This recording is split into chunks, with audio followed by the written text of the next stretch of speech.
Hey guys, in today's book review, I'm going to be reviewing the first 5 books in the Walking Dead series by Robert Kirkman and Bonansinga.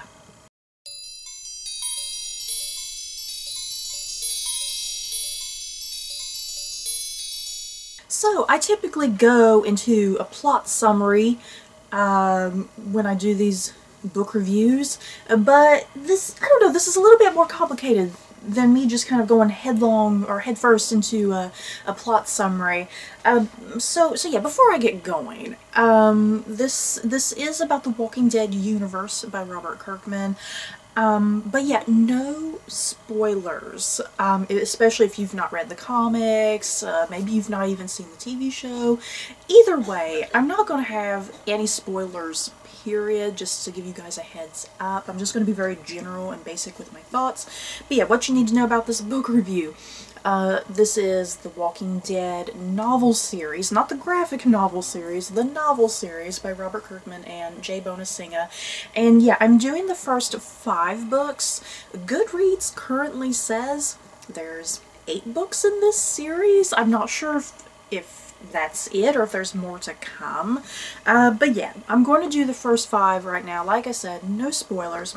But yeah, I will give you guys very, very brief plot summaries for each book. So we have the first book here, The Walking Dead, Rise of the Governor, and this is essentially the origin story of the man known as the Governor. And if you've never read the comics, if you've never watched the TV series, the Governor, he's essentially a tyrant. He's the big bad for a big arc of the series. So yeah, this is his origin story, how he becomes the man that he becomes. And then we have book 2 in the series, The Walking Dead, The Road to Woodbury. And this takes a little bit of a detour from the Governor character. Instead, we focus on a whole other branch of survivors. Part of this group is a young woman named Lily. And yeah, this is the story of Lily and her little group of survivors and how they get to Woodbury. Woodbury being the town that the Governor is in control of, that he's ruling. And then we have a little duology in the middle of the series, The Walking Dead, The Fall of the Governor, Parts 1 and 2. And I almost feel like that's pretty self-explanatory in some ways. This is kind of the concluding arc to the character of the Governor. Like I said, no spoilers, but yeah, I mean, you can kind of tell from the title, some sort of conclusion for that character. And if you are a fan of the comics or the TV series, this duology is where you do get some of the big fan favorites from the universe, characters like Rick and Michonne and Glenn.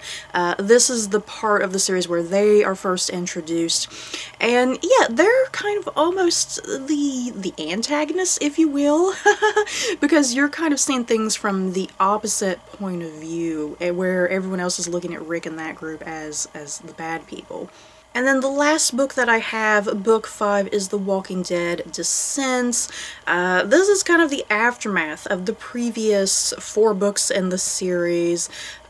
Lily is now the head of Woodbury. It's essentially her. The series essentially kind of pivots and turns in her direction in some ways. And yeah, there's a lot that happens in this book. There's a super herd on the horizon, and yeah, this little small religious group that comes into Woodbury, and there's a lot more than meets the eye to this little religious group.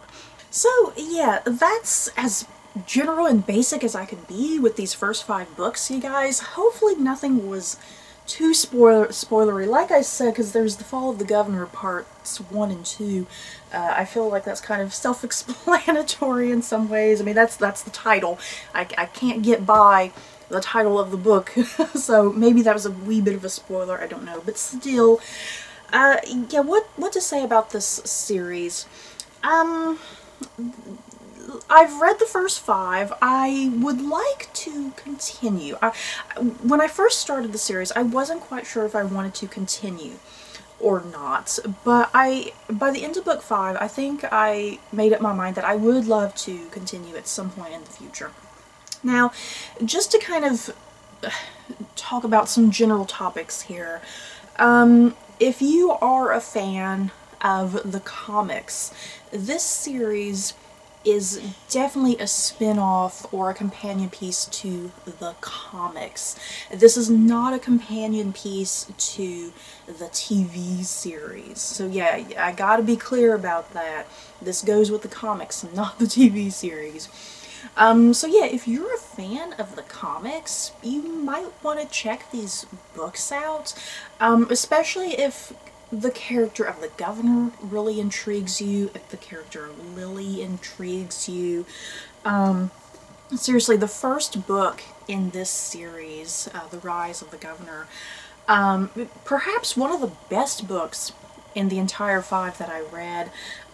It goes to some really unexpected, surprising places. Like I said, the first book is the origin story of the governor, but oh boy, do you get some big twists and turns. Yeah, guys, and that's all I can say about that. Like, it went to some very interesting places that I kind of finished the book and I was like, wait a minute, what did I just read? But yeah, it's absolutely fantastic. By the time you finish book 1 and you get the complete origin story, it's kind of like, wow, that was genius. Kind of like a slow clap for Robert Kirkman and Bonansinga. So I did say if you're a fan of the comics, you might like these, you might want to pick them up, but then kind of at the same time, if you are a fan of the comics, this series might be a little monotonous, might be a little repetitive, possibly, except for books 1 and 5, because, like I said, book 1 is the origin story of the governor. You do not get the governor's origin story in the comics. So yeah, book 1 is brand new, and book 5 is also completely new, completely different.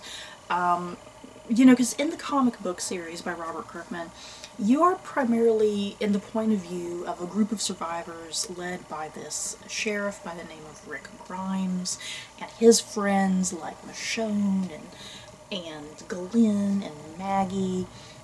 You know, all those characters right there. So you're in their points of view. So the entire series, you know, you're not from the point of view of those characters that you are with in the comics.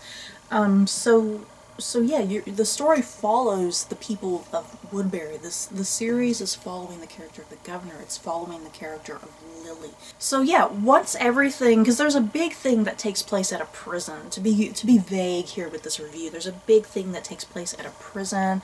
The big climax of kind of this big story arc involving the governor.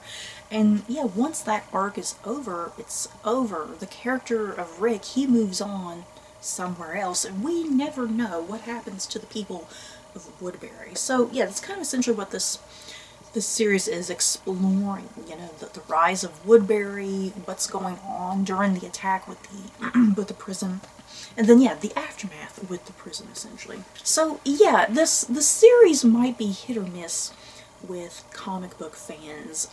You may like certain aspects of the series because there are some really unique twists and turns that even you as a comic book reader won't be expecting, because I certainly wasn't expecting. But yeah, things can kind of read as a bit monotonous and repetitive, because if you have read the comics, you know exactly certain points that are going to be hit, you know what I mean?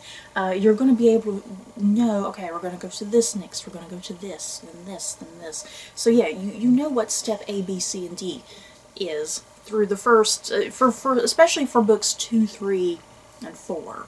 So yeah, my favorite books, if I haven't made it clear, I'm not sure, I feel like I'm rambling, you guys, because I'm not reading off of any notes like I typically do.